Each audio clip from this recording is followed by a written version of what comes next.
Well, hello there. Hey, welcome to Everyday Struggle for this week. And I know what y'all already saying. Nadeska isn't here today. She's actually under the weather, so kill a conspiracy theory. Right. Listen, I seen her on Friday. We had a dinner. Salute to my man Cornell. You know, it was his going away dinner. But Cornell. She was severely under the weather. She was sounding like a dude. You said you sound like a dude? For real. So today, she's actually at home watching this episode just like all the fans, and it's just me and Wayno, yo. Yeah, we gonna hold it down for you, Nadeska, today. Of course. So I'm like moderator slash like debate host, but really the real moderator's in my ear who probably tell me to shut the fuck up and move on. This is gonna be interesting. How was your weekend, man? It was cool? My weekend was pretty okay. It was pretty okay. You know, I went out to Brooklyn. Yo, I got so many questions about Brooklyn. Why? Because I have this whole thing that Dumbo is like the only part of Brooklyn that I see is really changing. I think that's a lie. New construction-wise. Bro, I woke up in an Uber, I thought he was kidnapping me. Oh my God. It's mad nice places in Brooklyn though, right? They're gentrifying the people, but the buildings look the same. I'm just saying. I was driving through Brooklyn on Friday evening, and that shit actually looks like downtown Manhattan now. Like the new Apple store, it looks kind of crazy. I didn't go by that era. Exactly. Anyway, we do have a lot to talk about, okay? And even though Nadeska isn't here, we have to get into some serious topics and also some music. And first up, we actually have a topic about Cap. Okay. Cap and JayZ, something we've debated a lot, but this weekend, Cap actually had a opportunity to work out for a bunch of NFL teams, right? And pretty much what happened was like an internet spectacle in a sort of ways, right?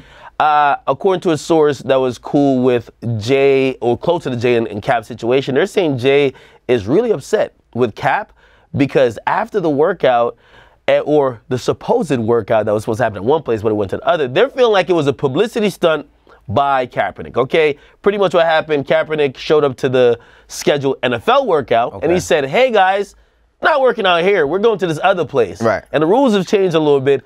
We're gonna have media access, and apparently they also want him to sign like an NFL waiver, liability right? waiver. Not doing it, okay? So he actually moved it to a high school instead of the Atlanta Falcons training facility. And following the workout, Cap did speak. You know, people say he don't speak. He spoke. He spoke. He addressed the media for the first time, and he told us the reason behind his actions. Let's check it out. Here it is. Hey, let me start by saying I appreciate y'all coming out. That means a lot to me. Our biggest thing with everything today was making sure we had transparency of what went on. We weren't getting that elsewhere, so we came out here. It's important that y'all are here. Y'all been attacked for the last 3 years. Y'all continue to be attacked. We appreciate what y'all do. We appreciate you being here today. We appreciate the work you do for the people and telling the truth. That's what we want in everything. I've been ready for 3 years. I've been denied for 3 years. So he's been ready for 3 years. Now, to add to that, just to give the counter side, the NFL did respond to that statement saying they were disappointed by Kaepernick's decision because they're saying the workout was designed to give Colin what he's wanted or what he consistently wanted. Okay. So where do you fall on the issue? All right. So, you know, we kind of debated this before, but I need to come to a place of understanding because I actually don't know what the hell is going on, right? Now, I just felt like if you're trying to get back into the NFL, right, then it should just be about your performance, right? Well, we know that there's media all involved and all that, but it's like, it's more based on a performance. Okay, I thought it was very funny how, you know, last minute they say, yo, we want you to try, you know, we have these tryouts, we're gonna have them over here, and there's all these different stipulations to them, right? But I'm also like, well, why did he change the location? Is it just because of the liability waiver? Because I read a lot of things and it said that they basically gave him a lot of his ask. He asked for Nike to be able to shoot because they wanted to make a commercial too. Yeah, they wanted to shoot a commercial out of it. The NFL said okay. He said he wanted his own receivers. NFL said okay. But the problem I'm having with this whole thing is like Kaepernick wants to make the rules. And I think, I'm not gonna say he don't understand, but it's like, brother, I understand that you're standing for something big and you're standing for something way larger than yourself, but you cannot just one day tomorrow just change all the rules regarding how things have gone on. I asked a lot of people, like, is media usually allowed at these things? And they like, yeah, but it's usually a private thing. You know what I mean? Like, it's usually a private thing. They don't really show a lot of the footage, but they would give all the raw footage to all the teams. I mean, at the last minute, out of 25 teams, only 8 showed up at the other place, right? So I'm just trying to come to a point of understanding because I don't know what the fuck is going on. I'm confused. I've said before, and to quote one of the GOATs, or the GOAT probably in your opinion, it's politics as usual. I saw how everybody was positioning themselves around this. And remember last week, right? I called Kaepernick probably the person who was getting the short end of the stick. Right. And I said it because I said, people are getting at JayZ saying, hey, you're not like, wait, you told us you took this position to make actionable change. Right. You're selling t-shirts. You're over here like, you're doing concerts. You're not doing anything that's going to affect really having a voice and speaking up for stuff. So I said, Jay is covered. He could say, man, I kind of twist a couple arms. I got my man Kaepernick a workout that he actually deserves. And speaking of which, I look at the bigger picture. That decision after, all the owners probably were like, we're good. Right. Could spark maybe even a rule in terms of like, they have the Rooney rule in terms of coaches. Maybe that could be something that changes going forward. So I think Jay was covered. Okay. I think the NFL was covered because they quote unquote wanted to protect teams, but they set up the workout, which they don't normally do, invited a bunch of teams, and they pretty much said, okay, all y'all come watch this stuff. And for the people who've been killing us about us not giving Kaepernick a chance, we're giving him a chance. So he's covered. But I said Cap was getting the short end of the stick because I'm like, but why?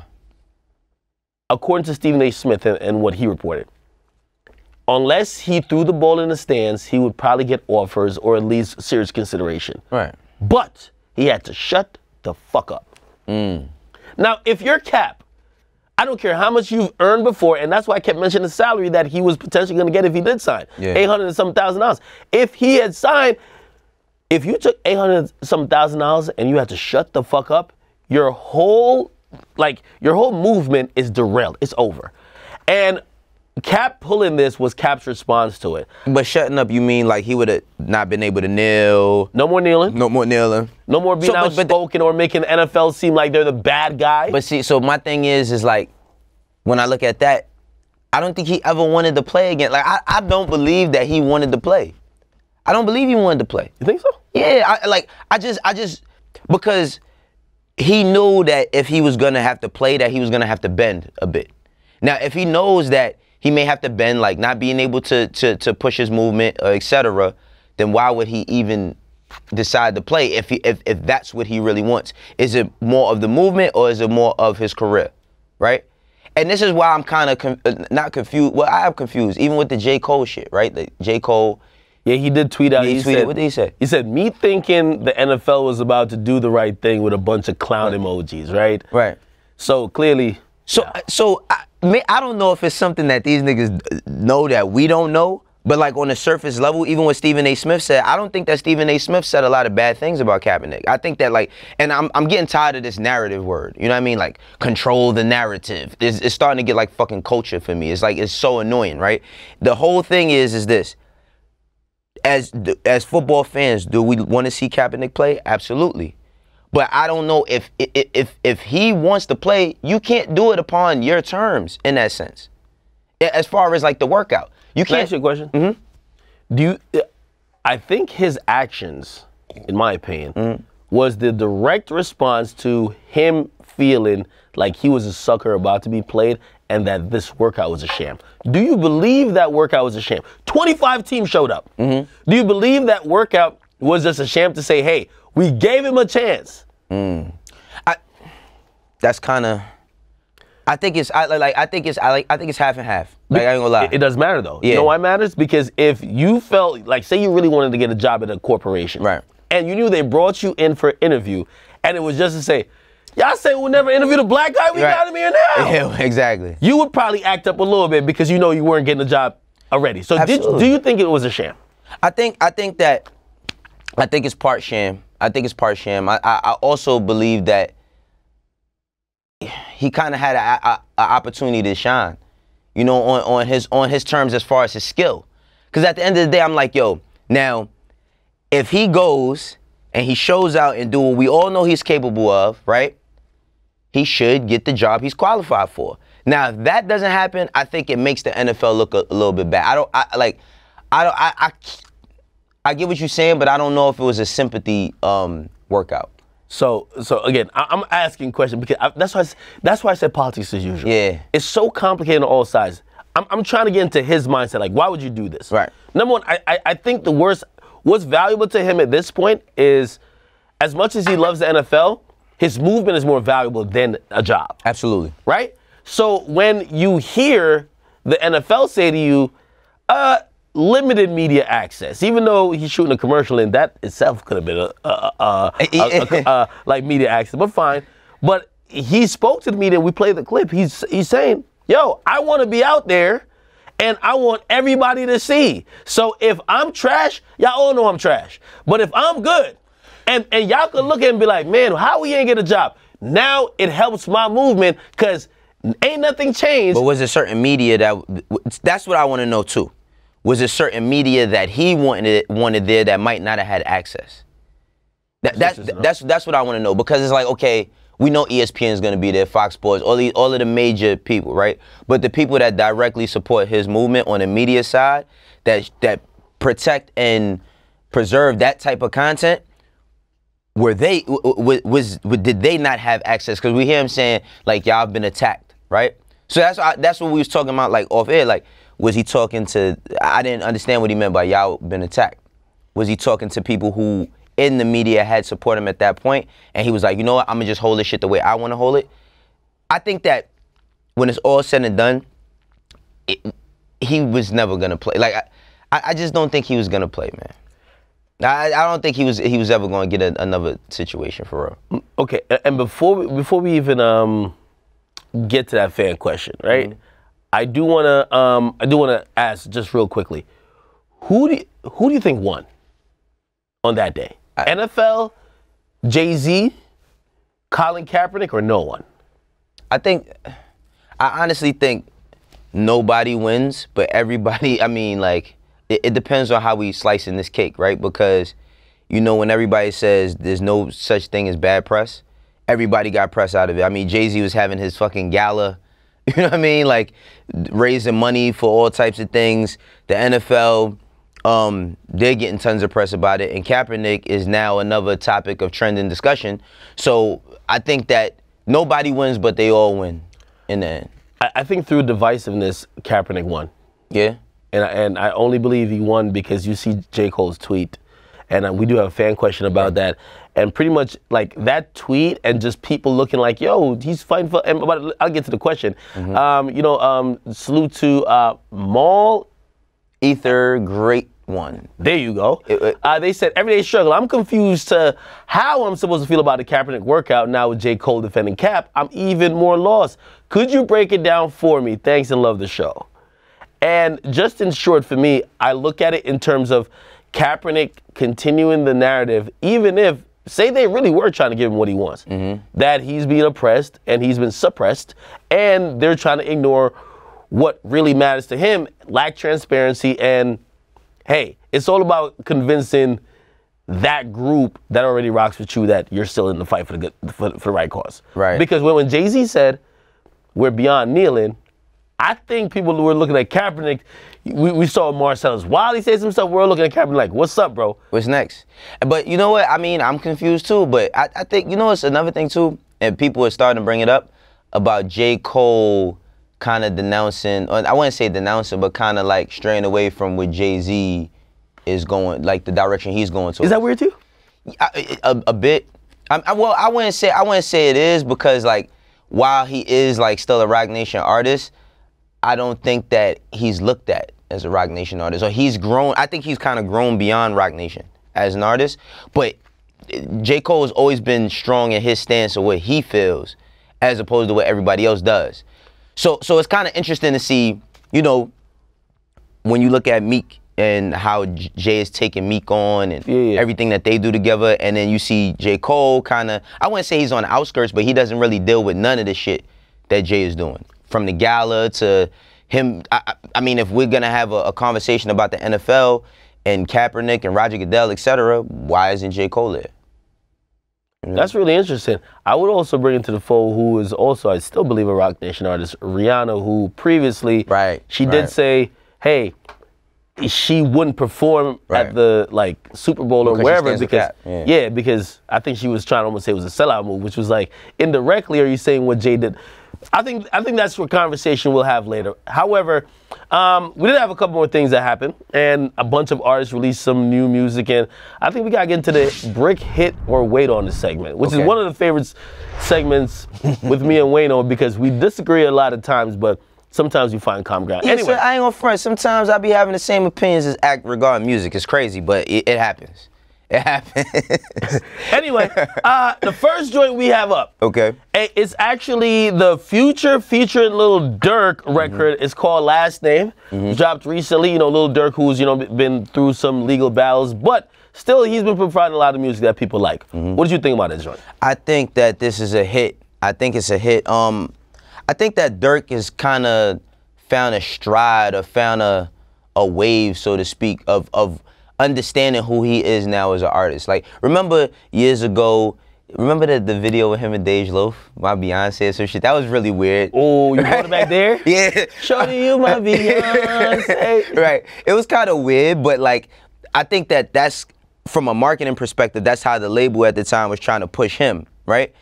I think that Durk... Thug love type shit. Yeah, but they kind of kidded him out. Like, Durk was in legal trouble back then. But he was in legal trouble back then, but he seemed like the mature one out of that whole 300 wave. He seemed like the really mature one. He was a father, really young, all of that shit.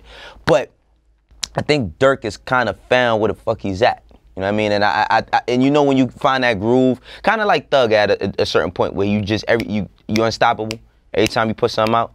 I think Durk is there, so I say. So? Oh yeah, I put my hit up already, man. Oh, my man. You gotta let me know what you thinking. I'm rocking with a hit too. Okay. I like this joint for all the reasons you said, but like honestly, Durk is on a run, and I do believe his run is culminating into him ascending levels into the rap stratosphere. That to be honest, if you had to ask me, like Durk keeps this up. I don't know if I could compare him to another particular artist, but like there was a point we should have wrote Durk off. Having problems with the label. Absolutely. Drill movement kind of fizzling out. But he has made the right connection. Salute to Future. Him and Future, they've always connected on some good joints. Yeah. This is another one. So but you know what's crazy though? This Future record. But it's so much, it feels like Durk record more. You know what I mean? Like, but it's Future record. Is it Future's record? Yeah, it's Future's record. Nah, it's Future's record, man. Oh, it's Future's record. Yeah, Future and Durk. But Durk holds his own on that shit. You know what I'm saying? Oh. Oh yeah, you're right. We're talking about Durk. And by the way, I'll get into that later. Anyway, but hit. Anyways, next song. All right. Long-awaited collab between two guys we've seen together a lot on social media. Right. It feels like Uzi has joined Highbridge. But Uzi and A Boogie, they dropped a new record. It's called Reply. Lil Birdie told me that record kind of came a little early because it was a leak, but it's cool.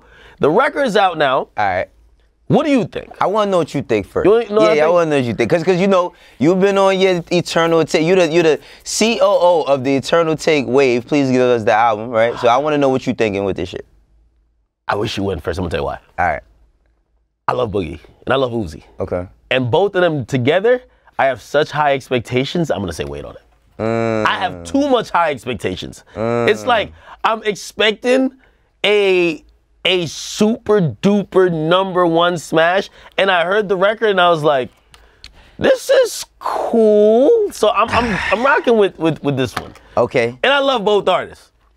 I feel the same way as Act, but when I hear Boogie, when I see that name and I see Uzi's name, it's hard to say it's not a hit. It's mid. I ain't gonna lie, it's mid. I say wait on it. We agree? Yeah, I say wait on it too, man, because I'm just expecting, it's kind of tough. Remember when I was talking about like Watch the Throne, how it's kind of hard for me on first listen, only because you see JayZ, you see Kanye, and then you imagine of all the songs they did before and you expect that, but then they come with a different twist. With Watch the Throne, I think this is kind of how, not directly comparing them, but it's like when you see those names together, that means a lot. You see Uzi, you see Boogie, I'm expecting something a little bit more higher energy than this. All right, cool. All right. Let's skip through this a little bit. All right. We had Trippie Redd and DaBaby Death. They dropped the record together. DaBaby I feel like he's almost getting to where Chris Brown was in like 2 years ago, where everybody just throws him a record because he's doing absolutely. well. Right. He's doing really well in his own career. But Trippie Redd is coming out with a project very soon, I believe in a few weeks, and he has the baby on this record. What do you feel? All right, you know Trippie Redd, right? Yeah. Ask him if it's too late for me to get on the Trippie Redd bandwagon. Stop it! You're switching. Ask him if it's too late for me to get on Trippie Redd. I ain't gonna lie, yo. Like I wasn't really into his music when I first started hearing him. I loved like Dark Knight Demo, you know what I mean, and all that shit. But like, I'm really starting to like this nigga. I ain't gonna lie. I'm starting to like him. Listen, well, I'm glad you're open-minded enough to where you could come around and give an artist a shot. Sometimes when people say, yo, nah, I don't like it, they're just closed off completely. And those are the worst people to talk to, but clearly you have an open mind. Right. I'm gonna go hit as well. You know, I think this record is a go. This is where I think Trippie's at real quick. I just think Trippie's in this place where like, he came from like this really turbulent, he's beefing, controlling social media type of shit. And these days it's just his music that's really like making people look. And it might feel different, but it doesn't mean the music is either worse or better. And if you ask me, I think a lot of the music is better. But it won't feel like it's better because maybe the eyes have diminished a little bit. You know what, I ain't gonna lie, I gotta stop disliking people's music because I don't like the way they look. That's my biggest problem. I ain't gonna lie, man. I look at certain niggas. No, I'm just saying, I be looking at certain people and I be like, man, I'm not listening to this nigga. Like, Stop it. But salute to Trippie. Salute to Trippie. All right, cool. We got two more real quickly. My man Blac, Youngsta, notorious, like, to me, an Instagram just entertainer, but he's back with his group. Well, not group, but really the label. He's back with his label mates, Yo Gotti, Moneybagg Yo, and the record is called Goodbye. What you thinking? Well, you got to go first on this one. Hey, I caught on to Blac Youngsta music. You know, I used to just watch him as the internet nigga who was just making really funny stuff. Right. Then I realized, like, unfortunately, when he started dissing Dolph, like, them shit was hard. And then he made that one song, the Big Booty song. That shit was good. Yeah. I gotta say though, this is okay. I'm gonna do a wait on this. Okay. Because one thing about artists that come out of Memphis, trust me on this. This is the reason why I ain't gonna put up that brick thing. They work the fuck out of their songs. Right. And when you think they shit is just gonna come and go, they work the shit out of it as opposed to other places where it's like, okay, that didn't work, another one. And I'm gonna give it a benefit of that. That's a good point. I'm gonna say it's a hit. And the reason why I'm gonna say it's a hit is because the other night, I got a chance, I was in these streets act, you know what I mean? I got a chance to go to Blac Youngsta's listening party. And I heard some of the shit that he's got. And I told him myself, I said, yo, like, kind of like the same thing with Trippie. I didn't, like, take him serious as an artist when I first started seeing him just throwing money all over the place and joking around. And he does got some good music. So I'm going to say hit. You know what I mean? I'm going to say hit. Bet. All right. And the last one. We talked about this guy a couple of times, so I'm glad we get to talk about some music. Right.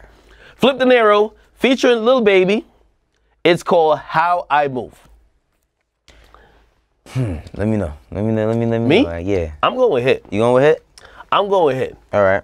I seen Flipp Dinero DM me this weekend. I was like, don't tell me he's about to try to give me the Nicki vibe. Because he was like, where you at, Chopper? I'm like, oh my God. Anyway, I realized he was sending me this record. I listened to the record. And by the way, Flipp Dinero, I believe he has a situation with Khaled. I think Khaled probably, you know, made sure this happened in terms of getting the baby on the record. And I think he probably also made it happen because the record kind of sound good. So I'm going with hit on this. Okay. And let me see, God. This is the only disclaimer. What? This is a hit, but the label and everybody around it got to work it. You got to work it. I give you that. I'm going to say wait on it.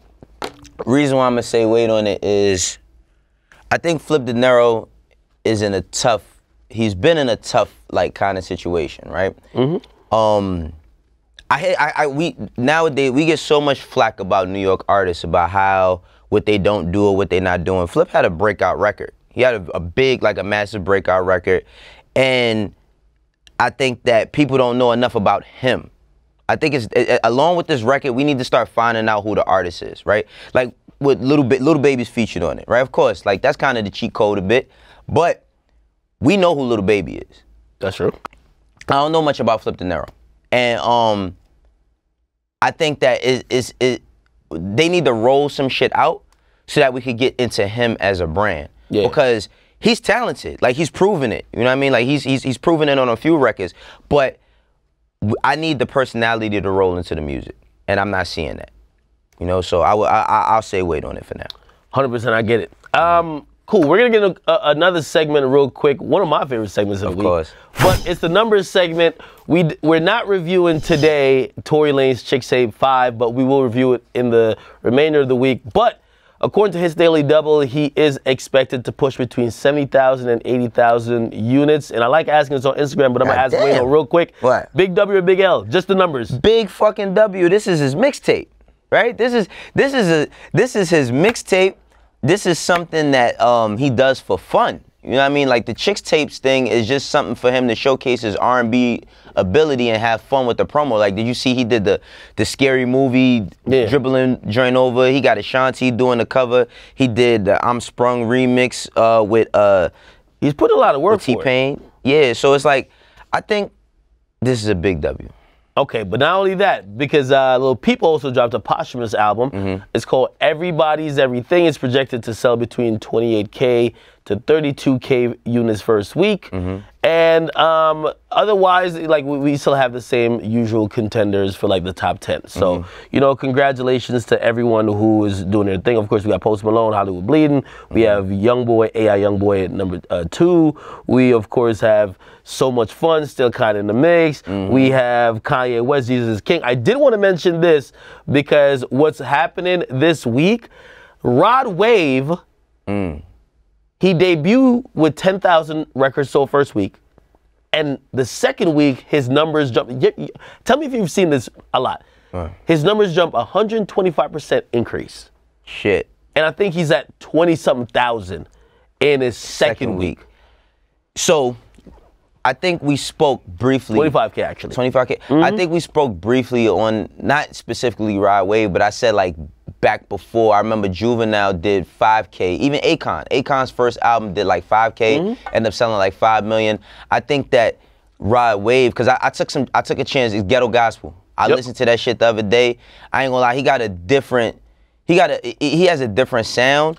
His voice is very unique. His voice is very unique. I think it's the messenger. You know how when people say, man, it ain't who it, like, I'm just the messenger. I think it's the messenger. When I look at Rod Wave, I don't expect him to sound like that. Really? I ain't gonna lie. Yeah, heavy set dude. Like he don't look like he would sound like that. And somebody compared it to like Kevin Gates meet Young Boy in a little type of way. I could see that as well. I just think that his music is so good that it's word of mouth that's traveling. Because once I heard it, I'm asking other people like, do you know about this dude Rod Wave? You know what I mean? So salute to Rod Wave. Definitely. And also to round out the top 15, we of course had Lil Mosey, who dropped his debut project selling 23K, and Dave East with Survival, he sold 22K. But we're not done yet. Okay. At least we're done with numbers. But Meek Mill dropped, and Meek Mill got back on his Twitter stuff. Before he was kind of hiding away for a little bit. He was on Instagram, but I think he's left that alone. He's back into the conversation and stuff, which he's been actually putting out a lot of good stuff that you could think and react to. He actually said he listed his top 5 rappers of this era, and he teases that he might even be dropping a new project later this year. Now, his top 5, right? Okay. His top 5 was JayZ, Lil Wayne, Rick Ross, Jadakiss, DMX. And it's one of those ones where, like, I'm gonna start it off. I don't even know if you could really, like, you can't get at his list. You can't. These are all almost legends. It's all legends. Of them are legends. All of them legends, right? Yeah. But I only start off by saying, because he mixes eras a bit. Yeah. Because, like, shit, if you're going with Jay, like, there's a point where I feel like Wayne, and you could chime in there if you disagree, Wayne felt like he was taking the ball from Jay. Like, nah, it's my turn now. You get me? Like, you know, he had a couple of freestyles he was making reference to the... Well, I mean, Wayne had a hell of a run. Right? Right. But I do feel like you have Jada on a list like nobody could really, like, who's going to really get mad at, right? DMX, I think that's even before a lot of these other people on the list. And then you have Rick Ross, which is, I think, not only his boss, but just, let's really go down catalog. Okay. If we go down catalog with Rick Ross, like, I think Rick Ross could... One of the most consistent artists of our generation. Stand toe-to-toe with anyone. Okay, so for me, it's not even much of a debate on what, if his list is right. I think it's like, let's just fucking spitball it. Like, what's your top 5? My top 5, all time? Your era. My era. So from when you got into music till now. I mean, then that's all time for me. So, all right. I got to go, of course, Jay, number one. Biggie, Tupac, Nas. I ain't gonna lie, yo, like, my fifth used to always be Kanye. And I don't want to take, I don't want to take Kanye out my fifth. Even though I'm not a fan of Jesus is King, like I still think like Kanye is one of the best to ever do it. But I will take him out, but I will replace him with Lil Wayne. Are you surprised that Pac wasn't in Meek's top 5? Nah. Really? I'm not. I was a bit surprised just because he made a song called Tupac's Back. He's used Tupac's sample a couple of times. Okay. And I do realize he's had an admiration, if not maybe seen a lot of what or how Tupac moved and how probably he views the industry. Well, you gotta think too, All right, so I'm 36. Yeah. Meek is 31. He's 31 going on 32. When Tupac died, I was 13. So Meek was younger. Like he didn't see Pac how I saw Pac. Makes sense. You know what I mean? I'm only a few years older than him, but he didn't see Pac how I saw Pac. And I don't think that makes that much of a difference, but like depending on your age, even like with Jadakiss. Like with Jadakiss my top all time. You know what I mean? Like if we talking just straight lyricism, he's probably top 3. You know what I mean? It's straight lyricism. Now, with Meek's top 5, you got to look at the times, right? Like, so DMX and Jay, it was a point in time with Jay. I mean, DMX was a bigger artist than Jay, selling more records than Jay. Who else does he have on it? He got Lil Wayne. Think about Lil Wayne. In the mid-2000s, when Meek starts his career on battling and all that, who's the top guy? Young nigga, Lil Wayne. So it's like, I think everything fit in the right space. What's your top 5? Okay, so we're doing generational wise. Yeah, just your top 5 all time. No. Come on. I can't do top 5 all time. You gonna put Michael Jackson in it? No, because honestly, like I wasn't consuming Pac's music when he was alive. I got you. So and I do believe Pac is the greatest of all time, but really I'm experiencing the Pac wave or whatever like after he died. Generation. So Wayne is in there. You not ordering it? You just I'm not. Come on, man. We're spitballing it, nigga. This is what we gotta get in the desk in here where she can fucking write it down and. All right, so go ahead. Okay. So Wayne is in there. Okay, Drake is in there too. Of course he is. But I have a very hot take on Drake being top 5. I've given him just top 5 status now. But that's damn. He's top 5 all time. I ain't gonna lie. Go ahead. Oh, you agree? Nah, he's definitely I was hoping you disagree. I was gonna save a whole. I was gonna be like one of those Christmas episodes. Like I was gonna give you the work on why I think he's top 5. Okay. Nah, he's with top 5. Wayne, Drake, Jay, and I think then those are the 3 easy ones for me. Like I can't lie to you. Ye would have made it, but I feel like he's messed up his legacy in a certain type of way, and it's nothing socially, like nothing socially or like what he said. It's kind of like, yo, those last projects I wasn't feeling, bro. Like I'm almost kind of feeling like you fell off, you know, and that's I'm using that against him. But if I really think about it, like, and I really go back to like 2004 when he's dropping mad unstoppable, like. You know, I'm throwing him in there. I'm throwing him in there and I'm throwing Kendrick. Oh, shit. You see, this is why I don't like making lists, man.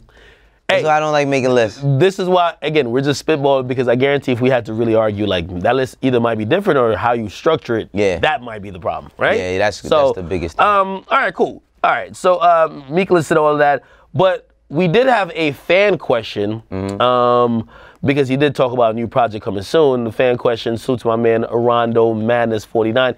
He said, hey, Everyday Struggle, what do y'all expect from the next Meek project, and do you think it could possibly rank among the best releases of the year? I know Wayno might have some inside info on this release. I actually don't have any info on this release. You're not getting invited to studio sessions? Nah. I mean, I could definitely go through if I wanted to, but I ain't gonna lie, I ain't seen Meek. Damn, when the last time I seen Meek? I seen him randomly, and I went to Rock Nation one day and randomly saw him, but I haven't spoken to him. He been moving around a lot. You know, he been doing a lot with the jail reform and a lot of speaking engagements this year. So I haven't seen him, but I haven't heard none of the music. I look at even this year, Championships dropped was it November last year. It was November, December, November, right? November last year, yeah. Like I look at 21 Savage's project, it was dropped December last year, and I feel like it did, even though he went through some shit too, but his shit carried through 2019 really well. I feel like Meek, for the first time ever, I've always looked at Meek as the streets. I felt like and I feel so bad even saying it, but like with some of the stuff he's doing outside of music, with prison reform and stuff like that, like I don't know if we felt like he's been here. You get me? Like the moments I remember Meek for this year, a lot of them aren't music. Right. And while, to answer the fan question, the first half, do I think he'll have one of the top releases if he drops? Yeah, Meek don't pull out bullshit. Right. I've never seen Meek put out bullshit. Right. So, yes. But I think it's also about like, a lot of fans who love Meek, I think it's about like a certain feeling. Right. And I think that does have to do with a certain presence and kind of dictating a certain mood around music. I don't know if he's in a place to do it now, but it's the first time I've ever felt that way. I think that like, well, what I would even expect from if he does another project, I would expect him to go kind of like the Hard Knock Life 2 route that Jay went, where he kind of had like hit records that crossed over. You know, I think it's time for Meek to kind of step there. You know what I mean? We know that we know that he's one of the best rappers if we need bars, right? But I'm looking at him to make records that are big, that bring the streets across the world. Do you think that his fan base will kind of look at him a little bit weird? Nah, I think it's how it needs to be done. You know what I mean? I think it's just like with how the records are made, and I feel like he made a lot of dope records on championships. And the thing about championships, this is a big moment. I think that everybody shared the moment because it was more about him getting out of prison and celebrating. Oh, you said a little. Hey, I was in a club this weekend. Okay. And I seen that fucking Uptown Uptown Vibes came on.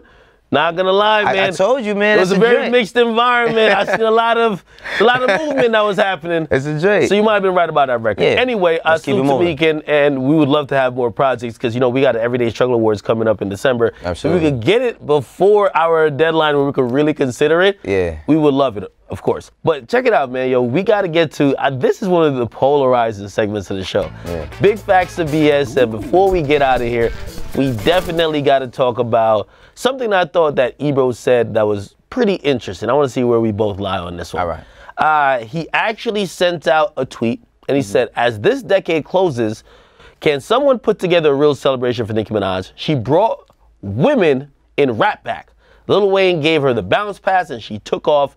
Now, look. I guess, is it big facts or BS?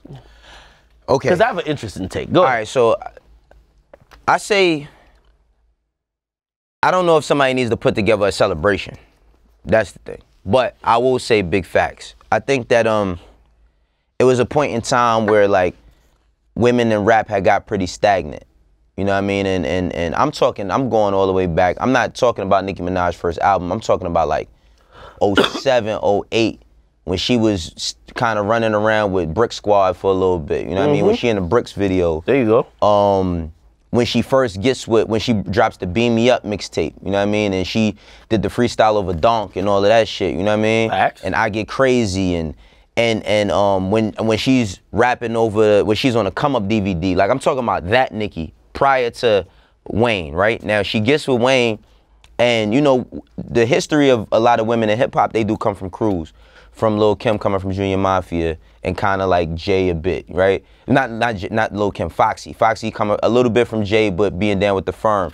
A lot of the biggest women came from crews, and I think that how long she's been able to sustain is sustain her career and have a high level career is why she does need to be celebrated. You know, I said this before, like I think that Nicki, a little bit, she's becoming a victim of the times, yo. She's just becoming a little bit of a victim of the times, and things aren't the same way they used to be because now we got all these other women, and you know, and the emergence, like the emergence of Cardi. You know what I mean? I think I wish it didn't go the way it did, but like history was the same shit with Kim and Foxy. It's like it's always been a clash. But I think that Nicki, aside from that, she's one of the best, if not the best, female rappers of our generation. So this is how I look at it. I agree and I kind of disagree in a sense. I agree that she should be celebrated. Okay. we have to start giving the people who have lasted 10, 15 years the flowers while they could actually still smell it. And that's why, one of my theories, and I can't wait for you to try to play me on this because I got the facts. Go ahead. Like, a lot of these artists now, like, I've been looking at them in legacy mode. Let's look at them beyond what they're doing at this moment, but look at their whole career, whether it's J. Cole, whether it's Drake, or it's even Kendrick, real talk. Right. In terms of saying, you know what, like, it was cool to say, oh, like, this is the new school, like, that's when they've kind of early 2010 or that decade. But now, like, these are really seasoned vets. Right. We could really have good conversation and compare them to the all-time greats or compare them to the Jays, the Waynes, or anyone who's historic. So what's your take? Tell me your take. So I'm saying that I feel like Nicki's at that point that I don't believe, I think some of her quote unquote acting up, meltdowns or whatever, is because she don't feel like she's getting the flowers while she can still smell it. Absolutely. Right? So I'll give that, should be some type of celebration. Right. I agree. This is where I disagree, where Ebro says she brought women in rap back. I felt like there's always been that spot, and the reason why I don't think she brought it back is that whether it was Kim before her or her, there was always one woman who held down the top spot. Who could you think of other than Nicki? Like, who the last woman? No, but that's what I'm saying. I can't say you brought it back when you just gained the throne from the last person who had it. But it had been a minute, though, It had been a minute. It had been a minute. Okay, so let me put it in context. Okay. I look at now, I feel like women rapping is back. And it's back because there is a whole culture that is just fucking with women rapping. I don't think that existed when just Nicki was just queen and nobody else existed. I think it's now with the inclusion of women working together, women understand that, yo, they could be the City Girls, they could be Meg Thee Stallion, they could be Cardi B. Right. Okay? There could be a ton of other female rappers. And I don't want to give that title and say there's anybody who, quote unquote, brought it back, but to say that, you know, I think to keep it real, when I hear bring women rap back, it's not about what you did for your own career. I look at what did you do for other people who were also women in rapping. And at that point, I look at Nicki and I say, Nicki, you've been a queen. Yeah. But there was no time you were really trying to pull up a bunch of people to kind of create that unless they were just celebrating you. Okay. Okay. So look. You put the cards down. He ready to say No. Okay. No, because you raised some very, very good points, I ain't gonna lie. You raised some very, very good points. But women in rap, I wouldn't say never pulled each other up, but Ladies Night is only one song. Yeah. You know what I'm saying? Like, Ladies Night is only one song. There's never been a time where everybody was on everybody's shit. Even Remy Ma. When Remy Ma had it and she was the only girl at the time and Nicki was the new girl, it was just Remy Ma. Like, I didn't see, and I know that Remy Ma, like, her and Nicki had their issues very, very early on, but I didn't see nobody pulling Remy Ma up. You know what I mean? Like she came from a crew too. She came from Terror Squad. I think, like, Nicki was she was thrown into the middle of the ocean, right? As far as an artist. And she had to stake her claim as to what she wanted to be. And the same way how Lil' Kim kind of set a palette for her, she set a palette for all these other new girls coming out, where all these crazy wigs and all these different personalities. Like, you know, when you see, if there's no woman, even down to Cardi, yo, like, I'm pretty sure that whatever issues Cardi may have with Nicki, she could also say, I ain't gonna front. When she was doing that, I was fucking with her at one point in time. So I think that while she might have not pulled everybody up to make a fucking crew song or crew album, she did kind of set the standard of what the new female artist would be. Even to the City Girls. Same way how, same way Lil' Kim and Foxy was that for Nicki, she's that for a whole generation of all these women that we celebrating now. Which I think that hip-hop, female hip-hop, well, I mean, I don't want to box women in, but it's kind of better than it's ever been at this point. I'd agree with you on that. So you're calling it big facts. Calling it big facts. I'm going to call it, it's a bit of big facts mixed with BS. Right. I hate when we have those. Once they put like a period or a question mark, then start a new thing. Right. I'm like, you know, I'm going to agree with half and disagree with the other. Anyway, right. We got that off. I will say, listen, for everything that Nicki's done, not only her, but we should just celebrate people in the culture. Absolutely. Right? Absolutely. Now, listen, I wish we had more time. This is about to be at the end of our show. Right. Hopefully we held it down without a desk, without y'all saying she got fired or something like that. She's sick. I'm going to go check up on her today. I'm hoping she's going to make the episode tomorrow, but I heard we got a guest. For tomorrow.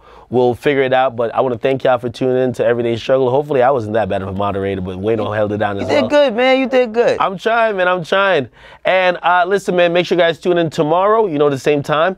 And thank y'all for watching. It's Wayno and Akademiks today. Peace. Everyday Struggle. Peace.